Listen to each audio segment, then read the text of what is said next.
PV. അൻവറിനെ കൊണ്ടുവരാൻ മുൻകൈയെടുക്കില്ല എന്ന് മുസ്ലിം ലീഗ് വ്യക്തമാക്കിയിരിക്കുന്നു. നമുക്കറിയാം, കുറെ മാസങ്ങളായി പി.വി. അൻവർ എന്ന പേരാണ് അന്തരീക്ഷത്തിൽ മുഴുവനും നിരന്നു നിൽക്കുന്നത്.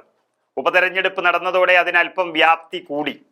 പക്ഷെ വോട്ടുകൾ 20,000-ഓളം പിടിച്ചിട്ടുണ്ടെങ്കിലും അതൊന്നും കേരള രാഷ്ട്രീയത്തിൽ പിടിച്ചു നിൽക്കാനുള്ള കഴിവൊന്നുമല്ലെന്നും അൻവറിന്റെ പാർട്ടിയും ആളുകളൊന്നും ഒരു ചലനവും ഇവിടെ ഉണ്ടാക്കാൻ പോകുന്നില്ല എന്നും വ്യക്തമായിക്കൊണ്ടിരിക്കുന്നു.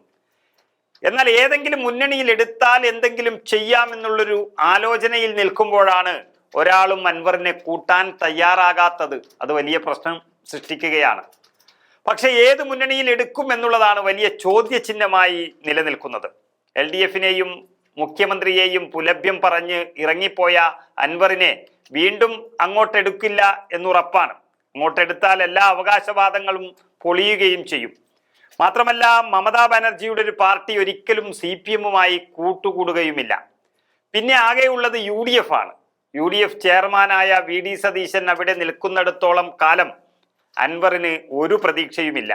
മറ്റുള്ള പല കോൺഗ്രസ് നേതാക്കളും പിന്തുണയ്ക്കുന്നു എന്നുള്ളത് കൊണ്ട് മുസ്ലിം ലീഗിനെ കൊണ്ട് പറയിപ്പിച്ചാൽ ഒരുപക്ഷെ സതീശൻ കേൾക്കുമോ എന്നുള്ളതാണ് അൻവറിന്റെ ആകെ പ്രതീക്ഷയായി ഉണ്ടായിരുന്നത്. അതാണിപ്പോൾ തകർന്ന് തരിപ്പണമാകുന്നത്. എന്നാൽ ആ മുസ്ലിം ലീഗ് നിലപാട് വ്യക്തമാക്കിയിരിക്കുന്നതോടെ അൻവറിന് ഒരു ഇരുട്ടടിയാണ് കിട്ടിയത്. അതായത് പി.വി. അൻവർ വിഷയത്തിൽ തുടർ ചർച്ചകൾക്ക് മുൻകൈ എടുക്കേണ്ടതില്ല എന്ന് മുസ്ലിം ലീഗിന്റെ സംസ്ഥാന നേതൃയോഗത്തിൽ ധാരണയായിരിക്കുന്നു. എന്നാൽ അൻവറിന്റെ മുന്നണി പ്രവേശനവുമായി ബന്ധപ്പെട്ട് UDFിൽ ഒരു ചർച്ച വന്നാൽ അതിനെ എതിർക്കേണ്ടതില്ല എന്നും ഇന്നലെ മലപ്പുറത്ത് ചേർന്ന സംസ്ഥാന നേതൃയോഗത്തിൽ തീരുമാനം ഉണ്ടായിരിക്കുന്നു.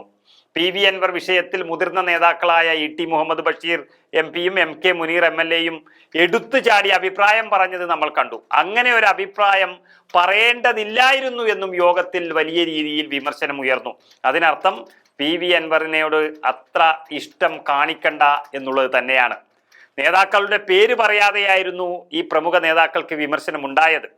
കാരണം അൻവർ പ്രധാന ഘടകമാണെന്നും അൻവർ പിടിച്ച വോട്ടുകൾ പലതിൻ്റെയും സൂചനയാണെന്നും പറഞ്ഞ ഈ രണ്ട് നേതാക്കളും അൻവറിനെ മുന്നണിയിലെടുത്താൽ കൊള്ളാമെന്നൊരു അഭിപ്രായമാണ് പറഞ്ഞത്. അത് പാടില്ല എന്നുള്ളതാണ് പൊതുവെ ഉള്ളൊരു അഭിപ്രായമായി മുസ്ലിം ലീഗിൽ കണ്ടത്.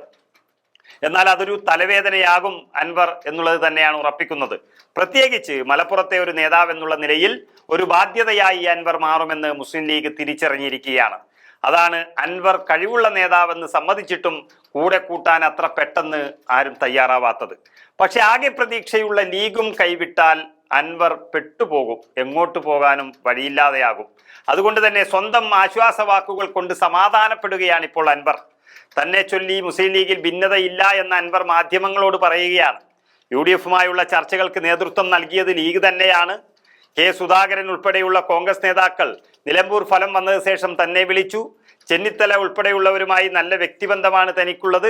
CPM-ന്റെ വോട്ട് താൻ പിടിച്ചുവെന്ന് MV ഗോവിന്ദൻ ഇപ്പോഴെങ്കിലും കുറ്റസമ്മതം നടത്തിയതിൽ സന്തോഷമുണ്ടെന്നും അൻവർ പറയുകയും ചെയ്യുന്നു. അതായത് കോൺഗ്രസിന്റെയും മുസ്ലിം ലീഗിന്റെയും ഒട്ടുമിക്ക നേതാക്കളും തനിക്കൊപ്പമാണെന്നും തനിക്ക് UDFിലേക്കുള്ള പ്രവേശനത്തിൽ പ്രതീക്ഷയുണ്ടെന്നും പറഞ്ഞുകൊണ്ടിരിക്കുന്ന അൻവറിന് മുസ്ലിം ലീഗിന്റെ ഈ തീരുമാനം അല്പം ബുദ്ധിമുട്ട് തന്നെയാണ് സൃഷ്ടിക്കാൻ പോകുന്നത്.